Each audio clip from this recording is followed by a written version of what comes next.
ধলাই জেলাতেও জেলা ভিত্তিক ৮০তম স্বাধীনতা দিবস উদযাপন করা হচ্ছে। এদিনের এই অনুষ্ঠানে জাতীয় পতাকা উত্তোলন এবং নানা সাংস্কৃতিক অনুষ্ঠানের আয়োজন করা হয়েছে, যেখানে দেখা গেছে মন্ত্রী সুধাংশু দাস তিনি ওনাকে অভিবাদন জানানো হয়, তিনি কিন্তু তাতে অংশগ্রহণ করেন। জাতীয় পতাকাকে সম্মান জানিয়ে আকর্ষণীয় কুচকাওয়াজ অনুষ্ঠিত হয়েছে। অন্যদিকে বিভিন্ন বিদ্যালয়ের ছাত্রছাত্রীদের অংশগ্রহণে দেশাত্মবোধক গান এবং নৃত্যের মাধ্যমে এক মনোজ্ঞ সাংস্কৃতিক অনুষ্ঠান পরিবেশিত হয়। কি বলছেন এই বিষয়ে মন্ত্রী সুধাংশু দাস, শোনাবো। আজকে মহিলা অনেক বেশি শক্তিশালী।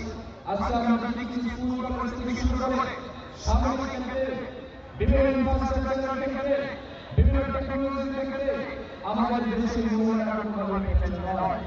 আপনারা দেখেছেন পাকিস্তানের বিরুদ্ধে যখন অপারেশন সিন্দুর আমরা লঞ্চ করেছি, ঠিক সেই সময় আমাদের অপারেশন সিন্দুর লিড করেছে আমাদের দেশের দুজন বীরাঙ্গনা কর্নেল ভূমিকা সিং এবং সুফিয়া কুরেশি।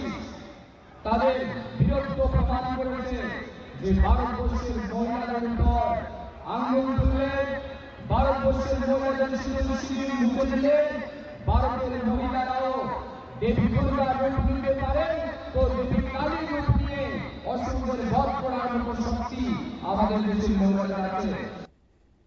আপনারা শুনলেন, এদিন কিন্তু মন্ত্রী অপারেশন সিঁদুরের কথাও তুলে ধরেছেন, যেখানে ভারত তার বীরত্বের পরিচয় দিয়েছিল, যেখানে প্রতিবেশী দেশকে রীতিমতো পর্যদস্ত করেছিল ভারত, সেই বিষয়টাও তুলে ধরেন। অন্যদিকে এই অনুষ্ঠানে স্থানীয় প্রশাসনের উচ্চপদস্থ আধিকারিক, বিশিষ্ট ব্যক্তিবর্গ, বহু সাধারণ মানুষ উপস্থিত থেকে স্বাধীনতা দিবসের এই বর্ণাঢ্য উদযাপন প্রত্যক্ষ করেন।